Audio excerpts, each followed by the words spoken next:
Nevado de Toluca, this is the final wrap-up. We're at the end. I feel like my face is frozen. I'm having a hard time talking. April, what did you just say? What was your opinion? I have brain freeze, but from the outside coming in. And what do you think of this weather? I think it's blizzardish. Yeah, it's like a blizzard but without the snow. We got the wind and the cold. No snow. Very cold.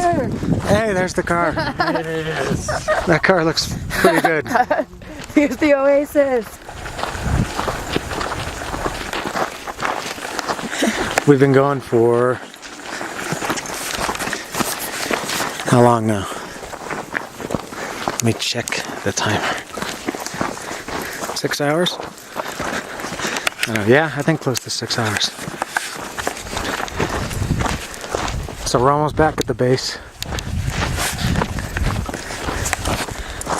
And that was the little Nevado de Toluca story.